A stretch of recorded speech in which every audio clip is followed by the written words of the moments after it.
Hello, ladies and gentlemen. Welcome back to another exciting episode of Stacker News Live. My name's Carl. I'm the BFF Keon. Keon, how's Austin? Hello. Austin's great. I think everyone in the office is in San Antonio for, I think, like Oh, opening party. party. Yeah, they're doing a Yeah. party. It's an early party though. They all left at 4, and I'm like, how dare you? I have a podcast, but oh well, they left. So Yeah. everything's great here. I think.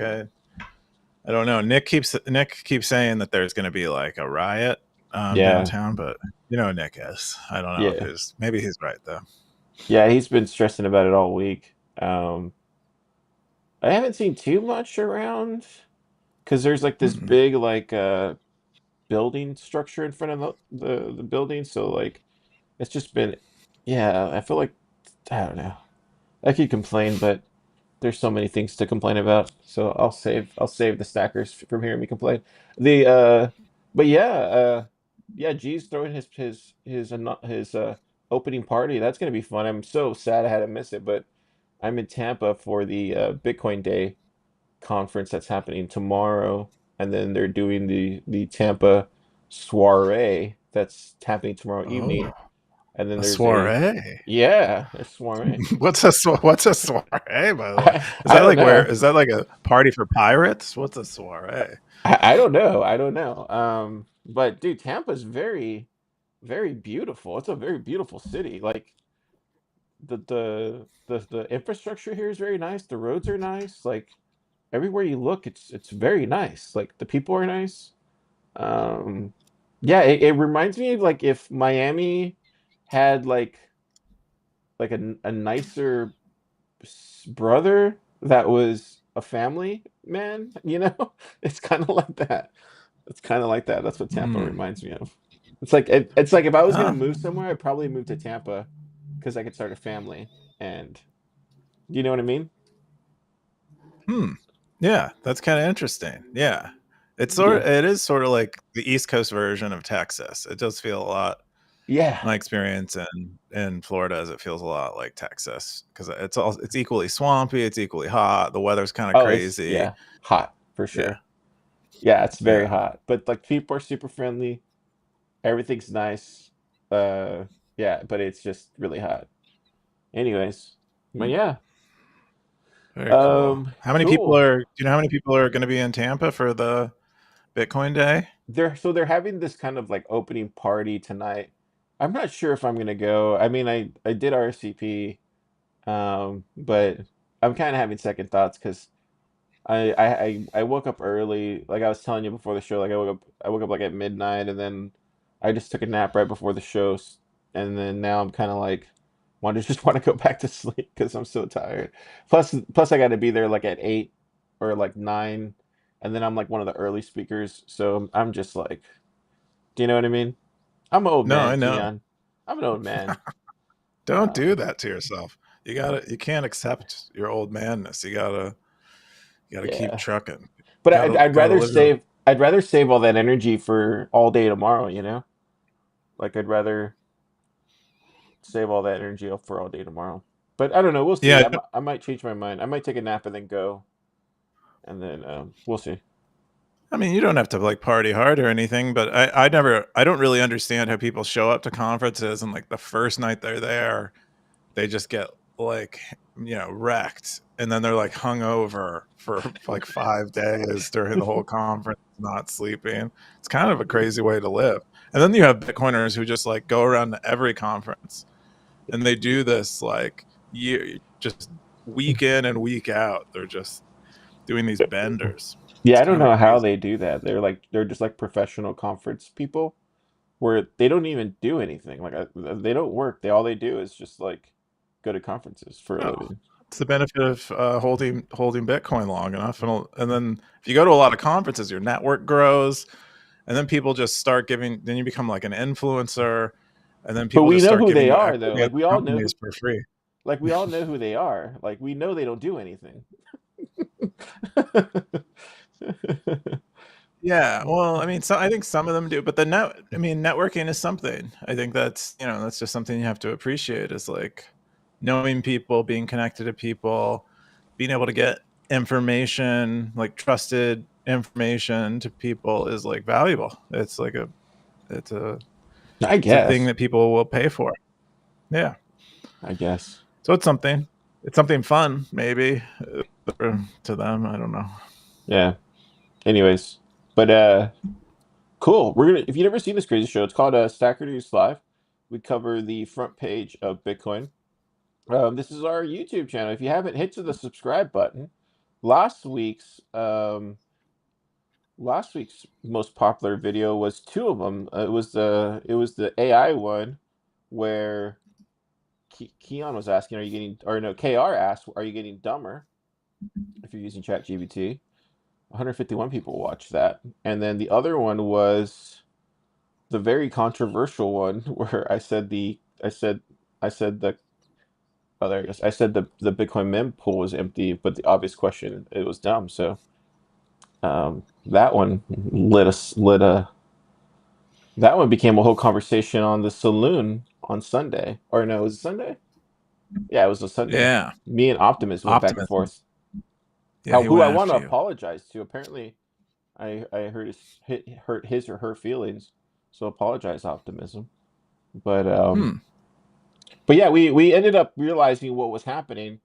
He or she thought that I meant I need to pull up the saloon, but I don't want to look for it. But anyways, we were talking past each other, and I thought the question he thought the question meant that the way the question meant to me, this question, this post, the way this post here, let me go to it because one will posted it here. The way this post reads like somebody who is posing it as what did I say in the thing? It's been a week. I don't remember. Well, I mean, you covered I, it. You covered it he in yeah, the go podcast, right? You yeah. said all the points you have to make. Okay. No, because I cleaned it up in the saloon. Go back I and see. look at the saloon on Sunday if you want to see the back and forth. But yeah. And so we came to the understanding and anyways. So if you got triggered as well, you can untrigger yourself. There you go. See, All Keon? right. I clean up my own mess. Disclosure. Yeah.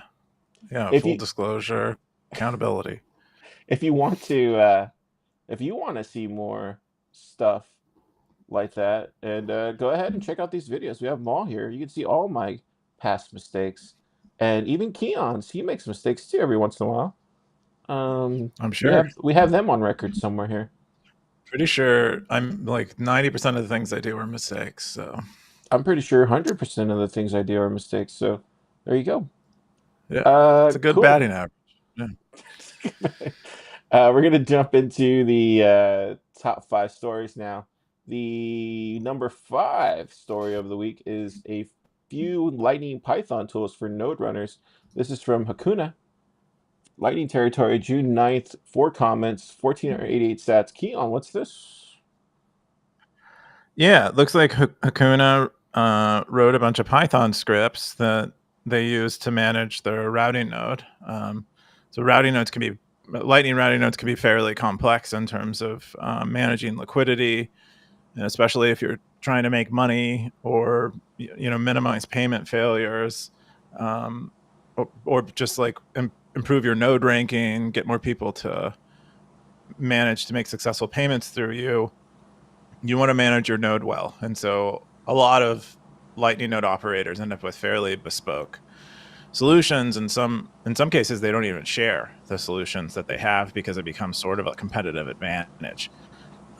Because you figured out something on the network that no one else does, and you can generate basically more yield on your Bitcoin by routing that way. But it looks like Hakuna released a bunch of tools that they made for themselves that does a lot of this work that you'd want to do as a node runner, like when you have too much outbound liquidity, swapping out on chain so that you have more inbound liquidity. Other things like automatically modifying your fees based on certain conditions. It interacts with a bunch of tools like LNDG, which a lot of node runners use to sort of automate a lot of channel management stuff. Amboss, for like I think leasing liquidity, um, possibly buying liquidity, peer swap for the swapping. He also has even an Ellenbit script where he says he pays out his children their like allowance on an automated schedule from using Ellenbits. Um, I don't know, just a lot of cool little tools like this. Be neat. I like that he kept them all as independent scripts, so that you can kind of just take what you want from it rather than just like one like mega tool where you have this huge unwieldy program on your computer. But anyway, I thought this was a great post. Happy to see it in the top, and then we had a few node runners in the comments talking about it a bit. Cool. Yeah, Looks like you got the you top never. comment. Go ahead. I was going to ask. You've never run a routing node, right, Car? Not Not yet. professionally. No, no, not professionally. Yeah, someday. Someday it'll be Car ready for Car. No, I used to run a node. It just got to a point where the channel management just became too Yeah, it's a lot.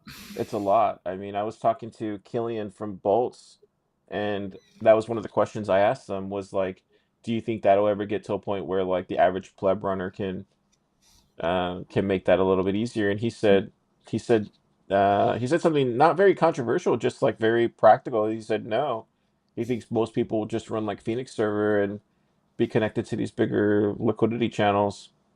Uh, um, you know, like and then he said something surprising. He said even his CTO um doesn't run a node. So Whoa. yeah, but it makes sense though. Like he probably finds the bulk of his job is Running someone maintenance. else's node. Yeah, Yeah. so I think it just says the times have changed a little bit. I personally think we just need to incentivize, and this is from somebody else I was talking to for the early days podcast. Was he said that there's really no incentive for a pleb to run a node other than decentralizing the network. So I think we need to either lower the cost of running a node, fix the channel problem that we have with it, or um, um, or find some other incentives, you know, um, to doing it. So I mean, yeah, because I think you can buy like an Umbrel or like a Start Nine. It's like $500. Um, so it's yeah. Or you could just That's that, or you could just run Alby. You could run a hosted node through Alby for like $10 a month, and or you can just run Phoenix, through your phone. yeah. I want to clear up that it's not, Start Nine. If you're buying Start Nine and Umbral nodes from them directly, on some level, you are sort of like sponsoring their business because It's a good point. the computers that they're selling, while they're like easy to use and they're purpose built for this, you can find comparable computers, especially used computers that have comparable specs that are much cheaper, that are like $100 to $200. If you know how to hunt for a deal. In many cases, I know there's a few people who advocate for using laptops for nodes because they have this backup power supply. Like if you're living somewhere where the power goes out occasionally, if you're using a laptop, it doesn't matter so much if it goes out because you have a laptop battery there to power your node, at least for 8 hours or so. Anyway, there's a lot of options, but I definitely think it's true that it's hard for a pleb to be a routing node manager, and I think the tooling is just going to get easier, and we'll have a variety of solutions. I think. Yeah, I think so. I think man, it would be good to see like a $99 node out there that was just a mainstream device. I think that's one of the reasons you're seeing the bit axes sell so fast to the plebs, you know. So it would be Yeah, great. It would be great to see a $99 node that also was a lightning node of a sort. Do you know what I mean? that also like Yeah. it was like basically that you could run, connect it to your phone, had liquidity plugged into it. It does all even if it was even if it like still was kind of like slightly like a hybrid solution of a sort where it was like what am I trying to say here? Where it was still kind of a hybrid like a hybrid what am I trying to say? Where it was cloud but also um self-hosted node of a sort that was like $99 but allowed you to participate to decentralize the network. I think that would be really cool. That if that device existed, I think people would most no, a pleb would actually run that even though it was like this in between kind of thing. Yeah, I think that'd be a great initiative for someone like OpenSats or to fund someone to build like a web shop where it's sort of like a break even.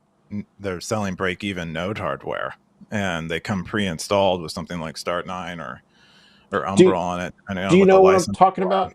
Do you know what I'm Yeah, talking about? Like where it's like maybe it's running like an actual yeah. node, but maybe it doesn't like keep all the transactions on it, but it can send like it can verify every I It's a don't know. it's a prune node. It would be a. I think Yeah, the way you design it is you'd probably want to make. I think the goal, like someone who's motivated to do this and do this as like a charity, I think would probably want people to be as self sovereign as possible. But right. you can make these pre configuration choices that make it so that it can run on cheaper hardware than you might find otherwise. And a lot of people aren't aware of like some of the things that you can do to make it much less resource intensive to run a node. And so that's kind of what you want is like a what would Start9 or Umbral be made like if it were not assuming if we're assuming the cheapest hardware possible and then modify them to do that and then supply the hardware necessary to run it. I think you could probably break even at like $100 a node, at least in terms of like material costs. But that would be a great initiative to decentralize the network. Yeah, If there's any like that whales out there that want a project, I think it'd be awesome. yeah, because that's what I think you would need is like getting something like that out there to the plebs to run, and then you could even have a lightning node that just runs Alby or Phoenix, and it could be the exact. It could even just be a host like a hosted one on the cloud, right? And the plebs wouldn't even know the difference. They would just think that they're running a lightning node on that same device. So that's what I'm trying to say is like somebody needs to come out with like a hybrid solution of a sort, and that way you have everybody running a node in this kind of like thing, and then you get them to come to the next level. And Mm, that's kind of what Apple did with the Nano. Like they released the Nano, and then that way you got everybody just getting just using their gateway play drug. as a Yeah, gateway, yeah, and then all of a sudden yeah, everybody just had an iPod, then an iPhone, and then changed the world. But anyways, yeah. so cool Cool. story. Number Yeah. 4 is economic Bitcoin nodes. Why you need to use your node for it to matter. This is from Koob, June 10th, Bitcoin territory. Keon, what's this? Yeah, this is a post from Shinobi. I mean, this is a point that's been discussed in Bitcoin a lot, but I think it people easily miss it. They don't realize the significance of the point, and so people just forget it. And so you have a lot of people running nodes who aren't even using them, and they're thinking they have some power over the network and consensus. They think they are while they're providing, perhaps if they're relaying blocks and accepting incoming connections and relaying transactions, while they might be providing some services to the network and helping the network just be more resilient, they are not, if they're not doing any transactions with their node, if they're running a node but keeping all their coins on Coinbase or something, or they're just not even transacting in Bitcoin at all, their node isn't really doesn't have any power or say over consensus. And so what you end up with is in the case where we have a fork of some kind, or there are some contention over consensus, who ends up having most of the power are the people who are actually using Bitcoin, transacting with it, buying things with it, selling things for it, and validating those transactions on their node. And so when the time comes that we have a consensus change, they can change their consensus rules or not change their consensus rules. And then anyone doing business with them has to decide whether they want to stop doing business with them or they want to change their consensus rules to be consistent. And so that's why it's economic nodes matter more in terms of consensus than not. And this post elaborates on that, has some examples, and it explains it for people. But it's just a very subtle point. It's very easy to miss. And so you see a lot of people I would say the majority of Bitcoiners don't understand this point. So you see a lot of people on X and stuff who are talking about they're running this version of the Bitcoin protocol and this implementation, and they're resistant to a soft fork upgrade, and that they're not gonna upgrade their node, but it just doesn't matter because they're not even doing anything with their node. They're just simply running a node. It's just like sucking up electricity and maybe providing blocks, relaying blocks and transactions for the network at best. So it's an important point for people to understand. If you actually want power in Bitcoin consensus, you need to be using your Bitcoin with your own node, and validating your own rules. And so that's what this post is about. It's a great reminder, I think, especially among all the kind of stuff we're seeing around some standardness rules in terms of mempool policy. But I wanted to share it because I think it's just a point that needs to be made over I and over think again. I think that's maybe in the past what I've heard Chris Guida say, I think. Or am I Mm-hmm. mishearing that? I feel like I've heard that. I feel like I've heard other developers say that in the past before. Yeah, they say it's like Just from hanging out with like other developers. I feel like I've heard Chris Guida say that to me a couple times. I don't remember. I don't remember in what context, but I feel like I've heard him for sure say that before. yeah, a lot of. I mean, anyone who understands the dynamics of consensus uh, know that it's the economic nodes who really matter.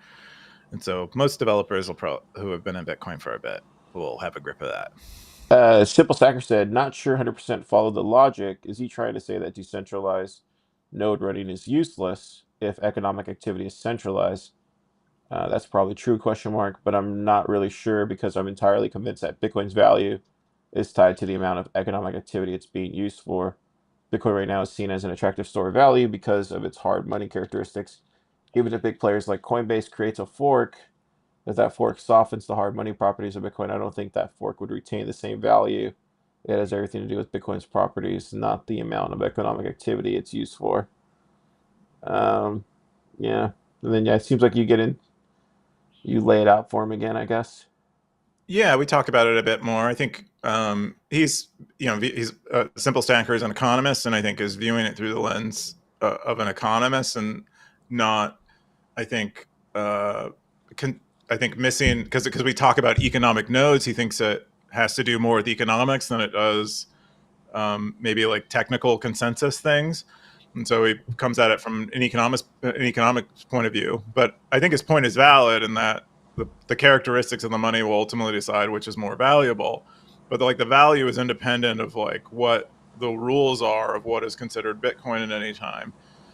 Although not completely independent, they're somewhat intermeshed, but that you can it's easier to think about them independently. And so we just get into it a little bit and like what I try to explain a little more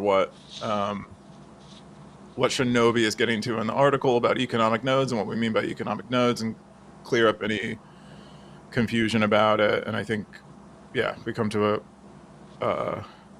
I think he comes to understand it, and I come to understand his point, which is valid, which is that uh, even if like a certain soft fork wins, or the perception is that it wins because there's more economic activity on it at some time, uh, even the smaller the smaller network might eventually prevail if it has better monetary characteristics, and people decide over time that it's worth storing more value there. It becomes a little more complicated of an argument, but it was a good conversation. Cool. The number three top story of the week is CoinOS auto withdrawal exploit. This is from EK, 32 comments, 1930 sats. Lightning territory, June 8th. Keon, what happened here? Yeah, so there were a few reports. I saw these on Nostr when they first happened before EK even posted them, but I didn't really want to start uh, sharing them until I was certain about what happened. But then EK went and I think he found a few more people who had this issue. But it looked like someone got, or one attacker got unauthorized access to a few people's CoinOS accounts. And then with that access to their CoinOS account, what they did was they changed their auto withdrawal address. So CoinOS as its custodial service has this feature that allows you to, when you reach a SAT limit, like Stacker News had or has, it allows you to draw somewhere else, maybe somewhere that's less custodial. And this attacker kind of subtly changed everyone's auto, like not everyone, but like I think they said 10 people's auto withdrawal address on CoinOS. So so it's safe to assume they didn't have access to all CoinOS users, but they had access to a few of them, and they changed it so their auto withdrawals would go to their account. And so these people were using their CoinOS account like normal, and this attacker was basically collecting the auto withdrawals on them for a moment. And so the bullish Bitcoiner noticed this, and a few other people. And then it seemed also that CoinOS's Nostr private key was also in the possession of this attacker, because the attacker also took over control of CoinOS's Nostr account. And so it made it a bit complicated for them to inform people of this change, but it seems to be resolved. Like the last update that we have is shared by Optimism here in the thread. And CoinOS's conclusion is that this was related to an attack that happened back in January, where they had a vulnerability in their password reset functionality, and the attacker was getting access to a bunch of people's accounts. And their conclusion was that the attacker had sat on access to a bunch of accounts. And then basically did this like low and slow approach where they just changed these auto withdrawal addresses. And so CoinOS said that they went and forced all of those accounts to reset their password, and they believe that those accounts just had really weak passwords that allowed the attacker to get access. Or that was an alternative explanation. Rather than the attacker sitting on accounts, they had found a way to brute force into certain accounts with weak passwords. Anyway, it's a bit of a complicated mess, but it appears to not Wow. be like a system level breach, more so an attack that succeeded to a small degree against CoinOS, and somehow they also got access to CoinOS's Nostr private key, which is kind of, I don't know where they would have gotten that in this process, but it looks like CoinOS is like Nostr account. If you go to it now, this is like the last update they had, was the one that Optimism shared, and their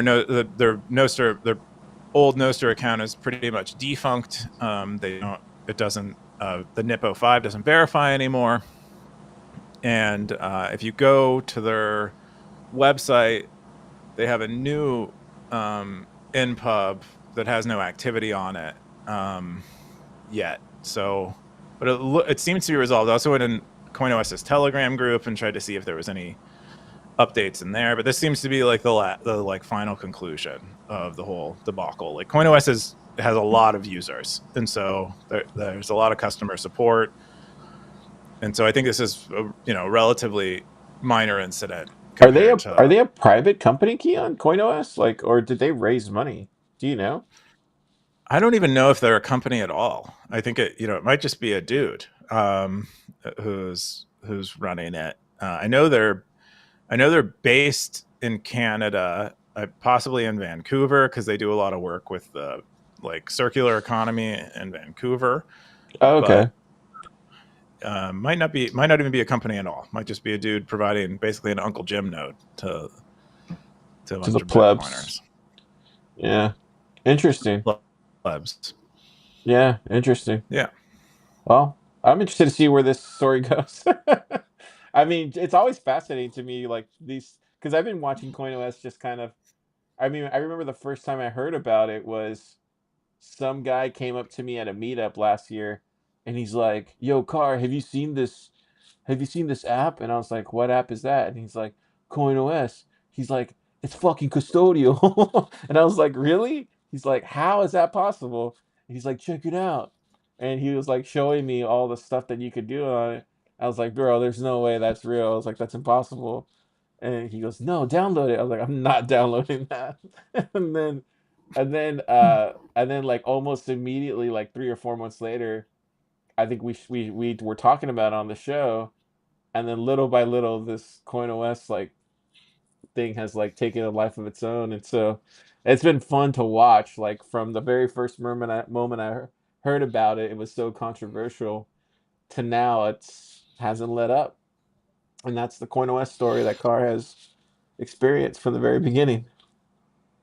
Yeah, they've been. I mean, they've been around for quite a while, but it's basically serving the function that Wallet of Satoshi served, Uh, and Alby served for a long time, and Stacker News to a smaller extent when we were all custodial and yeah. serving U.S. customers. CoinOS is now currently serving that need. It'd be great to get on early days. But the first, uh, the founder would be great. But the first time I heard of CoinOS was, I think it was shortly after Stacker News launched. There was I think it was a user account. I still remember the name. It was Nobody was the user account. I think they've long since left Stacker News, but they said they were using CoinOS to create a bunch of Stacker News accounts because CoinOS allowed you to do like L and auth, like every one of your accounts on CoinOS allowed you to do L and auth. And he said, I'm able to create all these L and auth accounts on Stacker News, and that was when I first encountered CoinOS, and I thought that was pretty. I thought it was a pretty neat service, but it's been around since Stacker News existed, maybe Really? before. Oh, wow. I didn't know Yeah. that. I just found out about it like a year ago. Wow. Dang. Yeah, and he's right. The founder's like riding with, with the whole crew out in Vancouver. If he does podcasts, I think he'd be a great get. He probably has He some really shouldn't do interesting views. podcasts. Yeah, I'll reach out to him, see what he says. Awesome. What was I gonna say? Let me go back. The number two top story of the week is debt, leverage, and the fiat come to Bitcoin. This is from Siggy47. Bitcoin territory, June 11th, 2037 sats, 13 comments. Keon, what's this? Yeah, Siggy shared a blog post that was sort of a recap of this blogger's experience at Bitcoin 2025 in Las Vegas, and his conclusion is that it sounds like he was spending a lot of time at the main stage because this was not the experience I had, but it sounds like his conclusion was that most of the conference was about like the old financial institutions sort of migrating kind of to Bitcoin. You have debt, you have stable coins. They're kind of at least kind of this kind of modernization of kind of fiat mechanisms happening on Bitcoin or surrounding Bitcoin. And he's kind of expresses this as sort of like a maturation step, and he's relatively pro stablecoin, or I would say outwardly pro stablecoin. He thinks it is the bridge to the future at least. And then he also talks quite a bit about debt and how a lot of this modernization or this like the fiatization of Bitcoin is really bringing a lot of like fiat debt stuff to Bitcoin. Like like all the treasury companies, they're all super leveraged in an effort to buy Bitcoin. They're doing these speculative attacks, and then a lot of the a lot of the Bitcoin companies that are headed by people like Jack Mallers, some of the most famous people. They're all playing with spend getting out loans backed by your Bitcoin, which has been a thing in Bitcoin for a long time, but is now I think really becoming popular. And Jack is pushing this to many of his retail customers. He's encouraging them to do this.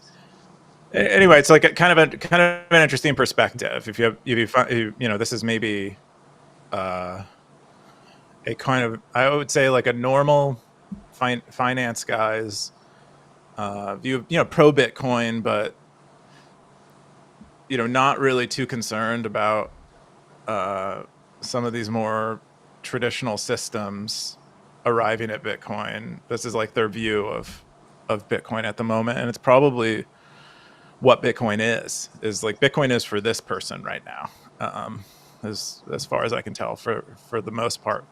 And Siggy Shatter. One of the quotes I just wanted to share real quick that I really caught my attention was Mike Benz, who does a lot of work on internet freedom and free speech stuff. But he says that one of the reasons why stable coins are going to win is because they're very similar to what made a lot of these multinational corporations like Pepsi and Coke win decades ago, and it's that they're like enmeshed in the American empire. Like a lot of the head stablecoin people are involved in the current administration, and so they are in becoming enmeshed. The stablecoins are becoming a tool for statecraft, is how he describes um, what Pepsi and Coke were. Like like Americans' empire is exercising its influence through Pepsi and Coke and Nike and all these corporations they help spread through the world, and it's going to do the same with stable coins. And that is how stable coins are going to become a big thing, because now you have this alliance with basically the American military, the American dollar, the American government's need to maintain its empire and dominance in the world. I thought that was pretty convincing. But yeah, overall, at least a good think piece. Even for us like hipster coiners. um, yeah, I think I mean I have a lot of thoughts about this. So let me kind of just explain this in like a way to where um it's not so like out there, because I feel like every time I Mm-hmm. try to go into these long car rants, people take it the wrong way, and then feelings get hurt, and then everybody always says, "Oh, car, you're so, you know, crazy, but we love you." Um, I think I think the biggest, I'll just say this, like, I think hats off to all the people who, who are part of of moving Bitcoin forward. The Maulers, the Baileys, the Lynn Aldens, like all these people. Like, I'm so proud of these people. I think the work that they do is tremendous. Elizabeth Stark, like all these people. I mean, Lord knows that they put a lot of work and time and effort into what they do, and I'm not taken away from that. I think that's tremendous. I think they really do care about Bitcoin. I think the future that they're looking at really does, you know, I really do think they have their heart in the right place. And I really do think what they're when they're doing these things, I think they genuinely think they're leading Bitcoin into the right place. And I think all of what you said, Keon, I think is very logical. It's very practical, and I think it's a normal way to look at where the world is moving to. It's a normal way to where you an average person would say, yes, this is a logical next step for Bitcoin. Now, having said that, um, I'm gonna politely disagree. Um, and this is just Carr, and how he views things. So this story came out this week. It was the Stripe Substack story that Rothbardi and Fanatic posted, and Stripe is now demanding, and I'll tie this all back together, and I think people will understand where I'm coming from. Stripe is now demanding um, a credit review from some Substack authors that have been targeted for their conservative, anti-vax type of, I guess you could call them stances that they've been receiving money from their readers, right? And so for the longest time, Substack has been known as this free speech platform. They've always been on the pro author side, like, hey, you can come publish here. No one's going to, Glenn Greenwald was a big proponent of Substack, and so they've always said, hey, we're not going to censor you. Stripe, as you know, like Stripe is a big censor. I know this because in the early days of Plub Lab, we were censored by Stripe. So I never trusted Stripe, but personally, like, and then we know other Bitcoin companies have been censored by Stripe. So we've known as Bitcoiners that Stripe has always been on the other side of that. So yeah, they've been sending out emails, and it looks like they're softly telling people that you got to go, and there are some requirements, and there's KYC and all this stuff. What I'm trying to say here is, like, this weaponization that Stripe has right now, this is like the softest form of kind of how would you say, this is the softest form of tyranny that we have right now for somebody not getting paid for the services that they provide for receiving money in the United States. When we start getting stable coins on the Bitcoin network, and we start getting paid through the Bitcoin network, what do you think is going to happen? Like, when everything starts working on the Bitcoin network and AI is functioning, like, this is all going to be automated. Like, everything is going to be automated all of a sudden, and it's no more going to be about, like, there's not going to be a soft, like, checkpointing. I'm going to call it a choke point anymore. There's not going to be a soft choke point that's going to be a Stripe. It's literally just going to be an automatic, like, guess what, Carl? You're not getting your Bitcoin today because you made some controversial remarks on SNL. You're not getting paid. Like, it's going to be that sort of, like, censorship that's going to happen on the network if we keep heading down this way. And that's the thing that fears me the most, in regards to where we're headed with this kind of future that we're talking about here. Because if the technology keeps moving in this direction and everything is transacting in this way with stable coins and everything, and everything like that, we're looking at automatic censorship. We're looking at AI that's just knowing everything and connecting all metadata, and connecting everything about KYC, AML. And we're not having these soft choke points anymore with, like, Stripe and stuff. We're having it literally on our phones, on the network that we love, that is a Bitcoin network. And that's the thing that I really fear the most. I really fear that that world is coming into fruition, and I don't want to not get paid for saying something controversial or writing something controversial like these people are experiencing right now on Substack, just because I happen to have a different opinion or disagree politely from somebody else.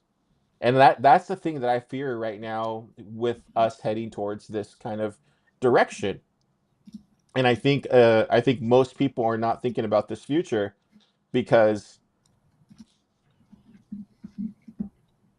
I think most people aren't thinking about it, and that's kind of where I stand on it right now. Yeah, no, I think it's consistent with especially with the article's point of view. But I think the tie-in to Bitcoin is suggests why it should be troubling to Bitcoiners to some degree how how intermeshed we're getting with systems that we know, um, especially when things get tough, can oppress people and oppress Bitcoiners and oppress dissent, especially as like the world is kind of heating up in terms of like uh, disagreement about who's in control. the globe right now. Things should get weirder, I expect. But I haven't read this article yet, the one from Brownstone written by Robert Malone. He says I don't know. He says that it appears to target conservatives. So I I at least in the first paragraph. And so I was trying to look for where the evidence of the targeting is, and I can't tell where that comes from. And so I wonder if he just feels. I wonder if he reached out and did like a sample of other conservative people, and then sampled maybe people who are pro-vaccination, and they said they didn't get this check. I don't know, but I mean, I'm also not disagreeing with. There's like obviously precedent um, behind Stripe politically targeting people, which he links to in the post. But Yeah, but Rothbardian fanatic is a longtime stacker. Like he's somebody that I recognize as a stacker. So he's not one to post uh something but that's he, I mean, not. it's in his name. He is a fanatic, and it is. I read a lot of his stuff that he shares, and he does have a political point of view. Yeah. So and so you know, I'm not disagreeing with it, and I'm not saying it doesn't exist. I just couldn't easily find Yeah. where the targeting happens, and it's I like to be a Yeah. little demanding of evidence sometimes. But anyway, I think your point stands. Is like all of these things are bad. Like it doesn't like I don't even if he's not being targeted right now. You know him needing to provide more information just to accept money from people who want to give him money is, I think, unfair. I just think he should be able to have customers, and there's no reason Stripe should be deciding whether he can have customers or not. There's no reason. The government should be saying, especially if he's not doing anything illegal, he's literally just selling information. The government shouldn't be saying that he can't he can't receive money from customers to give them information. So But imagine when Stripe is an LSP and it's trying to pay you your stable coins or even some lightning or some sats. Like imagine when that happens and it sees Cube and it says like cannot pass through here. What does that look like then at that point? That's what I'm well, trying to say. yeah, hopefully. And I mean that and has to find a different route. And then it incentivizes those different routes to not pay you as well too, because it's like now you're on that. It's not an OFAC list, but maybe it's like a ban list. you're on the It's like black market, the no, lightning black market. you're on a gray list. Yeah, Let's just gray call it a list. gray list, and you're on a gray list because you don't subscribe to the dollar hegemony. Um, you know, you're not on that. You're not talking like everybody else, right? You don't subscribe to everybody else's the thought police basically, and so you're on this kind of gray list. And then guess what? They incentivize other nodes. They pay in Sats for other nodes to not route these people as well too. So now other people are not routing you either, are not routing your payments. So what do you do then? That's what I'm trying to say. Like I don't think people are recognizing where this is headed.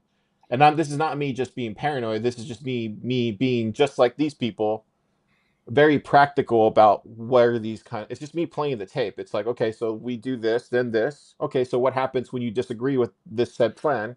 Well, then this happens. Well, then okay, that happens, then this happens. Well, then what incentivizes these people to, oh, well, then this, and then you just kind of keep playing the tape out. And it's just like,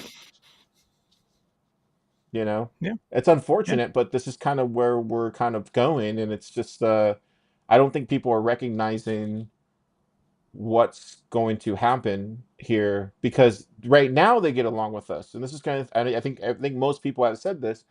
Right now the administration gets along with us, but what happens when we have like an AOC or a Bernie Sanders or you President know AOC. or like a Mrs. Obama or like one of these other people who absolutely despise people that are on the opposite side of their opinion. So I'm just saying, like, it's gonna get Yeah, weird, man. yeah, it's definitely going to get weird. But I mean, this is why the core of Bitcoin are still Bitcoin. That's why we all, a lot of us work on uh, or think a lot about the privacy side of Bitcoin, think a lot about the censorship resistant side of Bitcoin, and that is like the focus of people who are not engaging in these kind of these like fiat side quests. And so when that time comes, that we're kind of ready, and including like there's a lot of people who are thinking that the relaxation of the regulations around Bitcoin are like forever, like what's happening in the administration.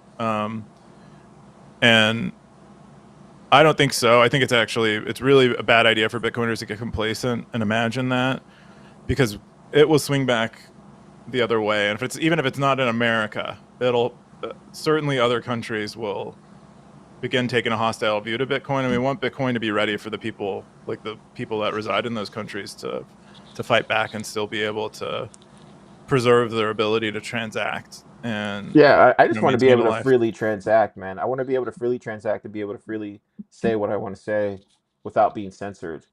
Um, and I think that's the thing that we need to make sure that we have tools and we have that at the top of everybody's mind because um, because I think that's the most important thing, and we can't lose sight of it um, you know as things keep progressing forward. Um, so, Cool. Well, all that right, was a cool. good, some good rants we had there. Cool. The number one story of the week is Nostr Game Engine. This is from Nostr Game Engine 22 hours ago. Nostr territory. A comments 13,000 sets. Keon, what's this? Yeah, so this is RBLB spun up a separate account. I don't know why they did that, but they spun up a separate account. RBLB actually was a contractor for Stacker News for a few months earlier, I think late last year. Really great developer, very ambitious, and yeah, did a lot of awesome stuff for Stacker News. And so um, I was super excited to see that he got a OpenSats grant, and his OpenSats grant is for this Nostr game engine thing, which uh, uses a project that he was already contributing to, an open source game engine that he was already contributing to, and basically Nostrifies it.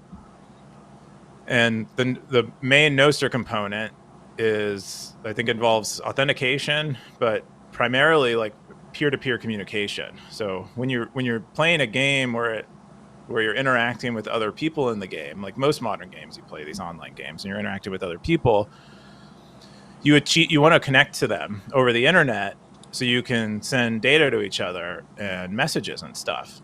And usually how this works is there's like a central computer that you kind of coordinate this connection with the person that you're playing with. And what he's doing instead is using Nostr relays for that coordination and allowing people to establish a peer-to-peer connection to each other.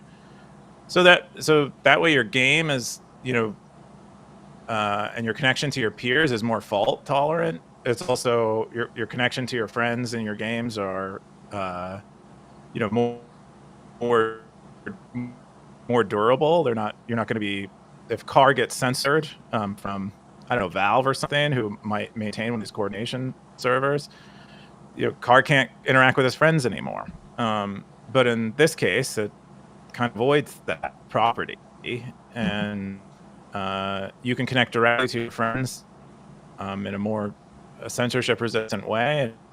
It uses a lot of open technology, and including this game engine. It uses WebRTC, which I believe powers probably is powering the stream right now. You and me connecting to each other and sending video to each other. That's how a lot of these online video chat systems work, and it's using that technology underneath it.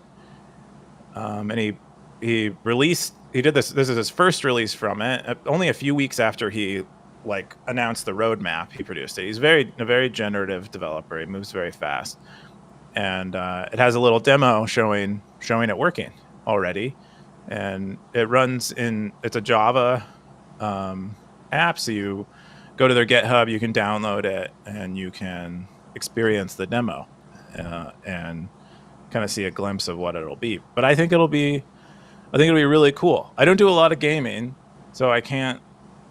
I have a bit of a hard time kind of imagining it in like a modern gaming context because I don't spend a lot of time doing it. But I've done enough of it to know that I think this will be this will be really popular, and so I'm very excited to see where this goes. Yeah, this might be the most ambitious thing I've ever seen come out of Nostr since Nostr. I'm very excited about this, and I haven't been excited about Nostr in a really long time. I'm not just saying Let's that like just to be mean. I'm saying that because I'm being honest. Like, I remember when I first talked to William. Um, when was it? I forget what it was, but it was a long time ago. And when he was telling me that he had an idea for Nostr, um, he said that he had another idea, and it was around VR. mm, And he thought that Nostr and VR could be the same thing. Do you remember when he was saying that? yeah, I remember he's big on like metaverse stuff. I remember. And this looks exactly like that. It just took like I think I talked to him at 22, maybe. No, yeah, it was very early. It's like right when it was like before Jack joined Noster. It was But like a this few looks months old. exactly what he described. Dude, this could be huge. Especially with all the AR stuff that's taking off now. And then if he can swing this by the time we get to 26, like we could literally be in a Noster world, like a VR world next year maybe if he can swing this by then. That would be so cool, man. Yeah, this is a lot of the other stuff that a lot of people are like. It's not so much about the notes. It's about the other stuff. And this is I think the other stuff is. And I think that's what you're seeing a lot is like this very reminiscent of NWC where it's using it's sort of it's using these Nostr relays sort of like um, what we call turn servers, where these like coordination points on the internet, where you can get access. Sort of you and me, our computers might be behind NATs, and we don't know each other's IP addresses. Yeah, We don't have a public IP address. yeah, We can determine how to reach each other if we can right. find a shared area on the internet and exchange information about how to connect to each other. And so that's what Where we're kind of seeing a lot for these relays right now. where is this guy out of? Like, where is he from? Or where is he? Do we know his like? I mean, I don't want to dox him But is he in or America or anything. is he like out of country or something? He's a he's a Bitcoiner. He lives in Bitcoin land. I don't know. Man, I would love him to come to Pleb Lab, man. Hmm. Come build us in Pleb Lab. I think he likes I think he likes his peace, his solitude, Yeah, and just likes hacking. He's just likes head down building. So yeah. I don't think he's coming to Pleb Lab anytime soon. Okay. I mean, I feel like these are the type of projects I like inside of Pleb Lab. They're just so Yeah. So ambitious. yeah, very cool. Man, look at this. Yeah, totally love it. I love it. Yeah, because you could Yeah, I see haven't. it. Yeah, you could see a Oh, world where this could exist, and screw talking on freaking all these other stupid social things.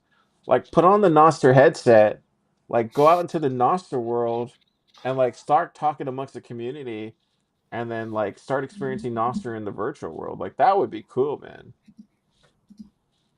You know what I mean? yes, I do know what you mean. I think it's That would pretty. be really cool. I'm with you. I think it's really awesome. I'm looking forward to it. He has a roadmap on his the Yeah, website he's made. yeah, we're looking at it right now behind us.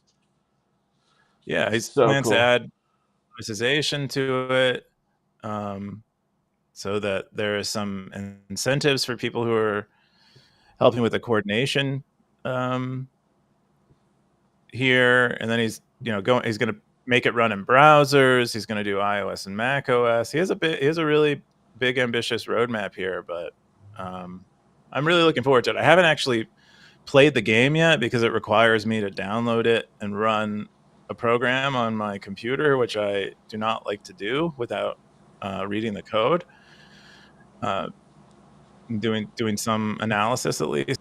And yeah, so I haven't run it yet, but you can just check out the demo. It's pretty awesome. Yeah, if yeah, this might be the most bullish thing I'm yeah, this might be the most bullish thing I've seen on Noster Very in a cool. really long time. I probably since the early remember they were doing the music stuff on Noster in the early days of it. They were doing some really cool music stuff. Do you remember I that? think they're still doing it. They're still. I Are they mean, still what doing do you it? mean? Like no, The live stuff? no, not that stuff. The they were doing like they were like making music tracks on Noster. Oh, and like yeah, and people were kind of making they were composing music together. Yeah, yeah, that Yeah, was really cool. But I think yeah, a lot of that stopped. But I thought that was really interesting because it was like it was all around the edges of it, and it was really cool. Like that's where you're gonna find all the fruit. Like it's gonna be the stuff on the edges that, and most of it's not gonna work, right?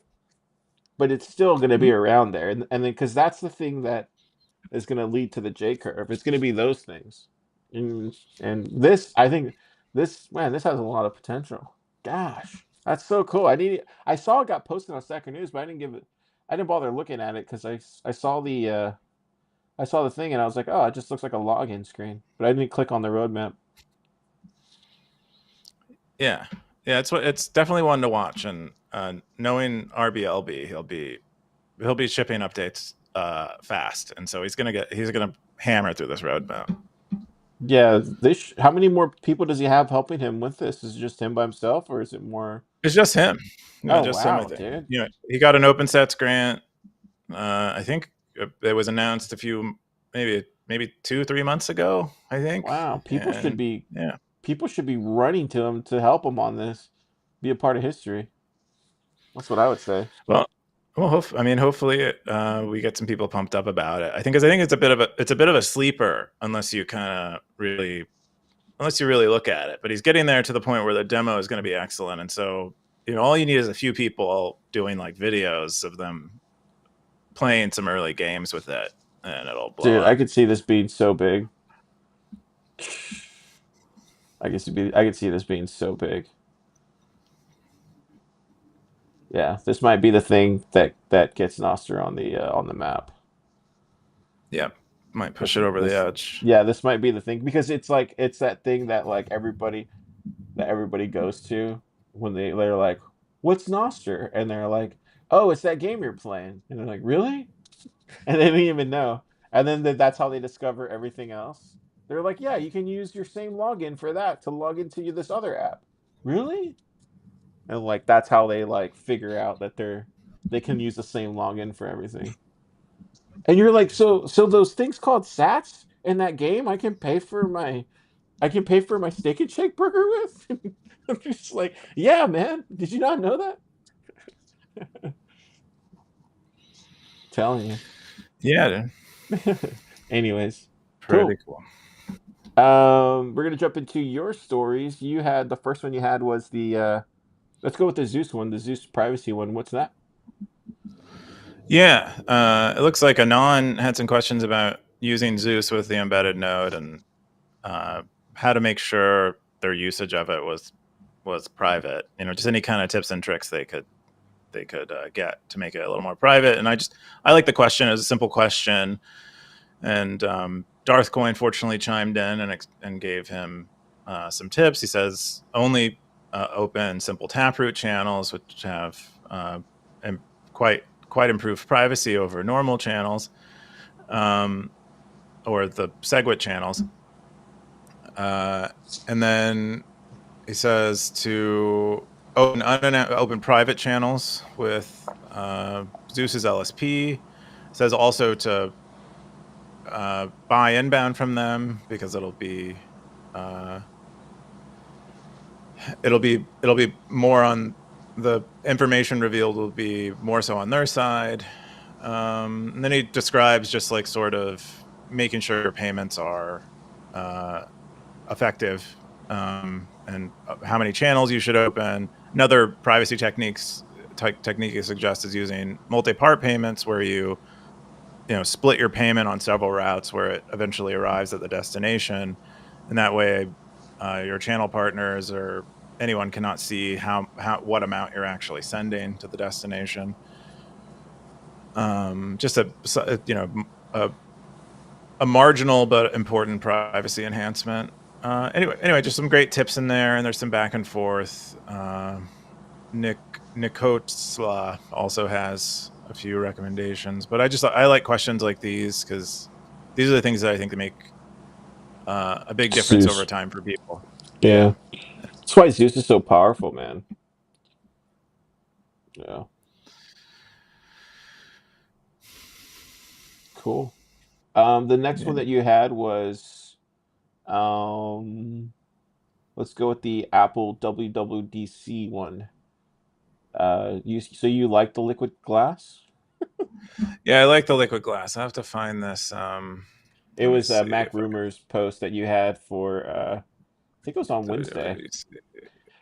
can. I'm just gonna point out the thing that I think everybody kind of pointed out who's from our era is the Windows Aero Windows 7 Vista comparison. I don't know if it got pointed out in this Mac Rumors post, but me and Oliver were talking about it in the lab, and then I think Sam came in that day and he was like, Windows 7, and I was like, Windows Vista.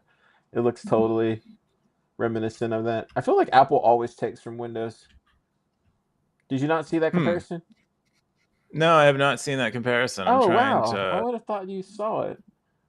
Okay, this is an Engadget. Yeah, I found an Engadget post where they talk about this, where they say Apple's Liquid Glass is Windows Vista done well, is the title Oh, of is the that what they Engadget. said? Okay. Yeah, Okay. but oh yeah, because there's quite a bit of transparency in Yeah, Windows it's not Vista. I think is the entirely idea. like it, but it's very reminiscent. But they did the Suggestive, same yeah. thing. But Apple did the same thing with Zune, where they stole the Zune font and the styling as well too. At some point, I forget where they stole it, but they did that as well too. Um, Yeah, I mean, they did a. I think the hardware that we have now and the technology around graphics have improved a lot. So if you look at a lot of the liquid glass stuff, the effects are incredible. Like how much it actually looks like glass over glass, and like light going through glass, and uh, or or like a sort of like an oil, a clear oil is kind of what it looks like. I think it's pretty awesome. mm. And I think it's like the thing I was saying before the show is like it's like it's on trend. Like right now, the trend right now, or at least for the last few years, is like very monochrome.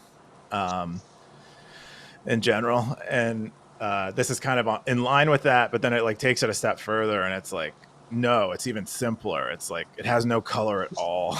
um, and I just think that's kind of interesting. It's like they kind of one upped people, and I also have gotten kind of tired of all the colorful icons. You kind of just need a break. It's been like over a decade of this kind of static iOS thing, and I think at least as a break, maybe they go back to some other thing. As a break, it's nice to have something new to look at. Yeah, it does feel like everything's going like mono, very like how would you call them? Very very I don't want to say stale, but very like Simple, I would say not simple, simple, but very primitive. nah, just very watercolorish, Mm, pastelish like that's colors. definitely on the Yeah. menu too. Yeah. Yeah. Which is fine. It's just very not in your face. Um I I really like the monochrome thing. I think it was in New York City, like I don't know, like 2016 or something, and I saw this lady walking around with this. She had a navy blue trench coat, and she had a navy blue shirt, and then like all slightly different colors of navy blue pants, navy blue. She wasn't a gangster or anything. She was just a small Asian lady, and uh, a navy blue beanie, and maybe white sneakers. Maybe she also, but it's a very cool look. How incredible, like how matchy it is, and just I don't. There's something about it that I really enjoyed. So I actually kind of like the monochrome trend.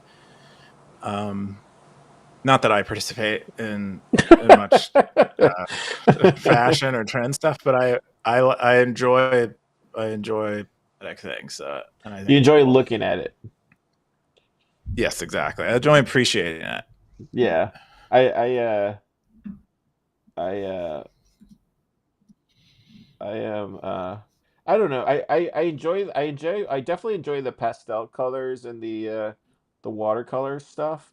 I don't know how I feel about the glass thing yet. It kind of reminds me of skeuomorphism a little bit in a lot of ways. Oh yeah, So I'm not entirely sure about it. I'm gonna have to wait and see.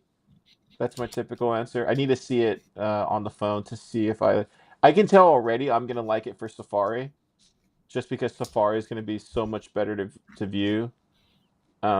So definitely gonna like it for Safari. I just don't know if it's gonna yeah, I just don't know how it's gonna look on the phone. So I was impressed with the iPad though. I think the iPad looks way, way, way, way, way, way more functional now to be a laptop. Not I'm not gonna say a replacement, but definitely a laptop um to get work done now.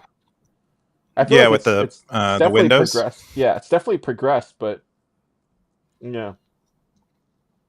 Yeah, I think for a large portion of the market, uh, they'll probably end up using iPads over like desktop computers, which is kind of sad for me because I like the rawness of a computer, but we're just going further and further away from that over time. And it's just going to get, I mean, eventually it'll just be all voice commands and you won't even have to look at a screen.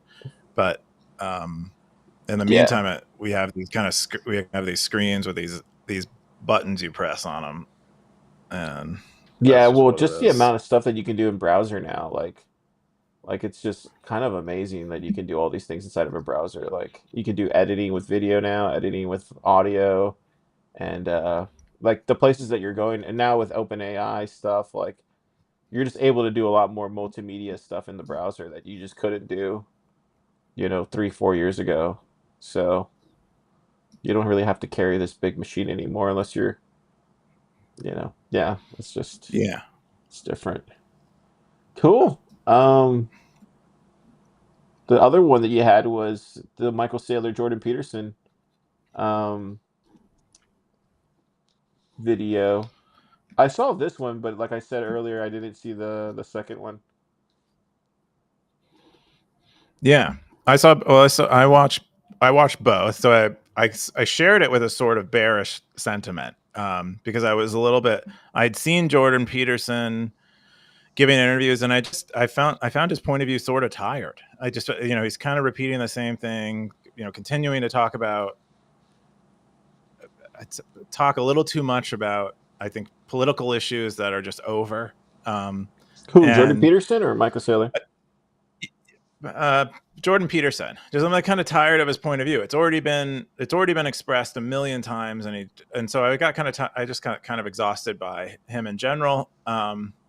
And I hadn't listened to him for a while. And then his podcast also got like relatively slimy, like a bunch of ads, and he's just kind of. But anyway, I was surprised by this. It looks like he sort of got back to normal Jordan Peterson thing where he's kind of looking at something with fresh eyes and trying to analyze it. And it's nice to see his mind work because he does have he's very thoughtful.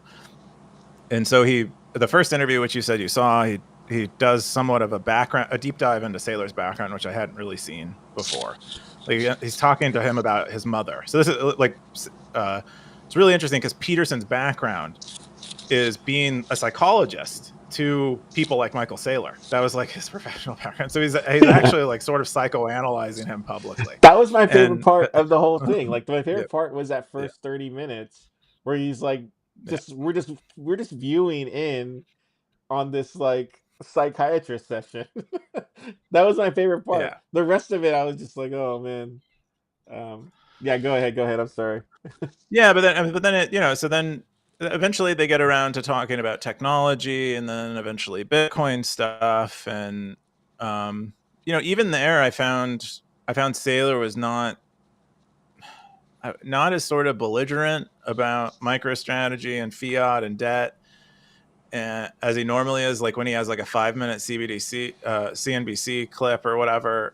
I thought he was pretty thoughtful with it on a relative basis, and so I was surprised by that because I had also kind of soured on Michael Saylor because I felt like it was just felt like he become sort of a broken record and sort of had lost the plot on Bitcoin, and was kind of leading a lot of impressionable people astray. It was kind of how I felt. But I don't, maybe that's just the format issue because and then what I saw on CNBC. I mean, I think there's still a lot to be skeptical about Saylor, but um, I felt like he did a great job in this interview. And then the second interview, I signed up because you had to be on Daily Wire member to sign. So I paid for a month and then canceled my subscription immediately just so I could watch the last like half an hour. And something that surprised me was Saylor advocates for people storing storing their own Bitcoin, holding their own keys towards the end. Like Jordan Peterson's like, what's the message? What's like the total message? And he's like, if you're young, he's basically like, if you're young enough, you should just own the property. You should possess it yourself. You should maintain that optionality and be self-sovereign. And then he really only says that the other instruments are for people who are maybe not prepared to take responsibility for themselves and or maybe a little later in life and either want less risk or want less responsibility. And so he kind of tiers it as like if you're young, you want to hold the Bitcoin yourself in a self-sovereign way, the way we like it. If you're sort of middle-aged and you're not really certain about technology and stuff, you maybe want the ETF because it's a little more raw. And he's like, if you're kind of, kind of wild about equity stuff and like taking big risks and, like some of this geeky, stock stuff, he's like, that's when you get into these treasury companies and you can begin to become sort of a speculator. But I hadn't heard him like elaborate, like break it down in that way before, and so I thought that was nice too. Anyway, I don't want to sing Sailor's praises too much because I don't want to I don't make it think seem I've like I support him in any way. But I don't think I've ever heard him say that before publicly. yeah, yeah, it That's was it was wild. not it was nice because because I think it was he realized it was like going to be in a deep cut and people weren't going to hear it. And maybe he didn't feel like he needed to be full blown MicroStrategy salesman or something. I don't know, but I appreciated that he had a more nuanced point of view than he otherwise presents. And as I was saying before, I don't mean I kind of hate saying nice things about people because people begin to assume I support everything they say or do. But I did appreciate certain things that were said in this Jordan Peterson one, and I found it very entertaining. Yeah, the I think the for me the most fascinating part was the first, like you said, the first 30 minutes where he was kind of doing his thing. Peterson was, and I thought that was great. Like you can even tell he was just like taking notes or whatever. It was great. It was the most Yeah, entertaining thing ever. It was just like Peterson was doing work. It was awesome. I loved it because I was interested too. I yeah, was like, why are you like? And he did this thing where he got the pin. He was like, so wait a second. He's like, so you're telling me that you felt like you were like Zuckerberg, and he's now why is that? He started writing this down. It yeah. was Where he does great. this thing with his hand raised. Uh, Yeah. yeah. Uh, no, that was the question that got me too, where I was like, oh shit, that we might actually get some really interesting answer here, where Saylor was talking about how His he felt like a parents. loser. Yeah, his He felt like parents a too. loser. He Yeah. ascribed Well, it to his mom. Did you hear that part? yeah, I saw that part, but the part that really hit me was when Saylor was like, because my company I'm not in the same league as Elon Musk and Zuckerberg, I feel like a loser. And then Jordan Peterson's like, but by all metrics, you are like an outstanding success. and he's like, "Why do you think you still feel like a loser?" Yeah. And yeah, I found that line of questioning pretty Yeah. pretty awesome. There was a I did notice a tick about Sailor though that I don't know if you caught, but whenever he gets thrown a question that he can't answer, he does this thing where he backpedals to his engineering degree, and he'll Hmm. start talking about his aeronautics degree or something. And he does that for every question. And maybe it's just like a business thing that he does just usually. But I thought that was fascinating that anytime he asked him about quantum or like any of these questions that he obviously doesn't know the answers to, he would just backpedal into those into the triad of like all the stuff that he would compare it to. He's like, well, 1 plus 1 is base 10, and then like all this stuff. I was just like, what? Anyways, Hmm. I don't know if you noticed that. Yeah, and I did where he talks about his engineering degree a lot. Well, no, I feel like he. whenever he like had a question that he you could clearly tell that he didn't know the answer to it, he would just backpedal into his engineering about like he would ascribe quantum. I forget what it was. It was I'd have to go back and watch it. And he would do that time and time again towards the latter half of the episode. And I was just like noticing, I was like, does he do that every time he doesn't know the answer to it? And I was just like questioning, I was like, maybe he does. I was like, maybe there's other interviews where he does do that. But he probably doesn't hang around with enough developers to know the answers to these questions, so you can't fault the guy. Oh, I felt like he did it. My estimation is he did a pretty good job with most of the questions. I think I get the sense of what you're saying or what you saw, which I think he does fall back to a lot of metaphor, and then starts he kind of talks about very simple concepts to kind of make his point a little more obvious without having, which I think a lot of metaphor, starts very simple, make his point a little more obvious without quantum threat to Bitcoin. Most people don't. Uh, even a lot of very technical Bitcoiners don't. But he did, I think, just at the level that Jordan Peterson can understand. I think he did a pretty good job handling most of the technical questions, which is just going to be a lot of it's just going to be a metaphor because that's metaphor is like the shared surface that Hmm. we can all kind of discuss because we can all see it, where a lot of technical topics are only visible to engineers. Yeah. Anyways, I thought overall I thought it was a great episode. Cool. I think that's all the picks that you had. Let's jump into the top stackers of the or Oh, not I top wanted to. stackers. Oh, go We had for a it. meta. But just the one meta was we got a million.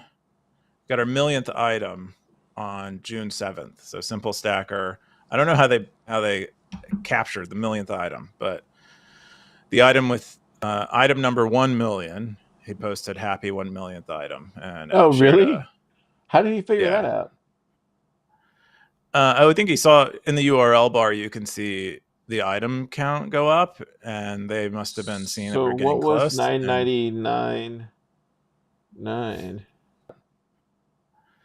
I would think he saw in the URL bar you can see the item count go up, and they must have been seeing that So we're getting what was close. And 999.9?